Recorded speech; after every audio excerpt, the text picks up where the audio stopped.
Hey, this is Kevin Tanner coming to you with another review. Today we're going to be looking at another Micro Galaxy Squadron blind box. We're going to be taking a look at the escape pod with R2.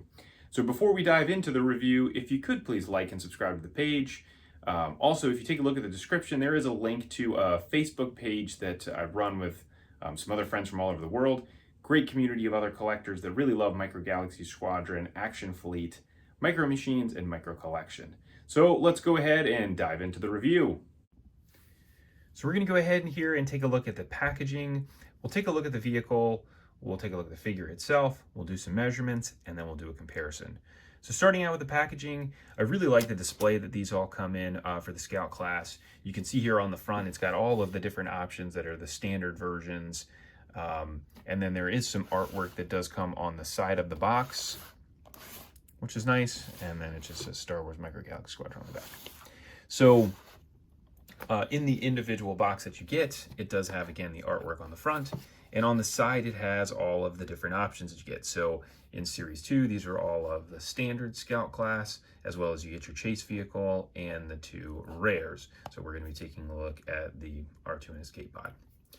So let's go ahead and start by taking a look at the figure itself. So here is your R2. So the sculpt here is basically identical to the version that comes with the X-Wing. There is a slight difference here in the paint application. So here is the R2 that comes in the actual X-Wing. So you can see the blue is slightly darker. They did get the blue on his top of his head a little more centered in this version versus the X-Wing, which looks like it's off center. And then the lines on the side are a little bit more sort of straighter, as well as on the front, but not really a whole lot to this figure. The size here is almost identical. The one that comes in the escape pod may be just a tiny bit smaller. So and then there we can see on the bottom the difference in the hole. The hole is just slightly bigger with the X-Wing versus the escape pod. So if we do just a quick measurement here of R2, he stands at 5/8, so a little more than a ½ inch.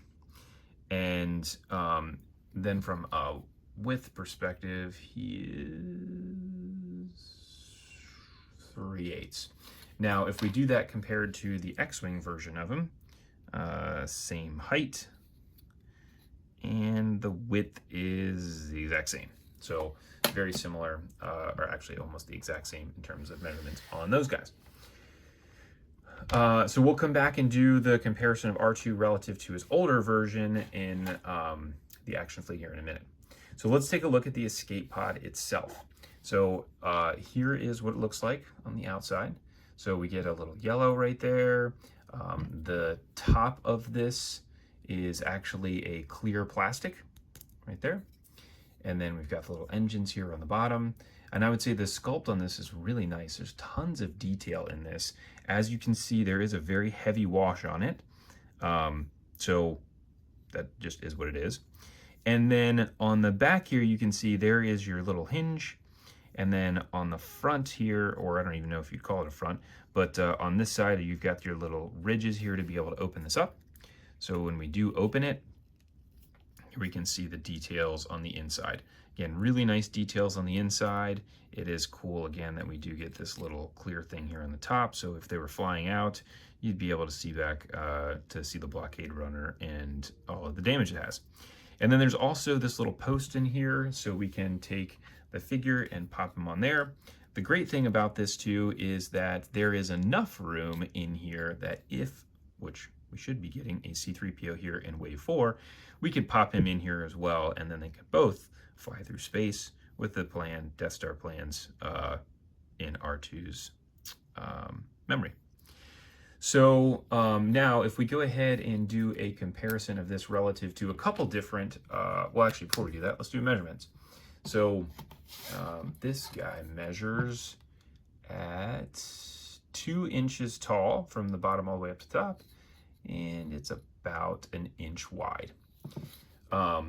Now, as you could see, obviously, before we even took a look at this, the difference in the size comparison is pretty substantial when we're looking at these relative to the different ships.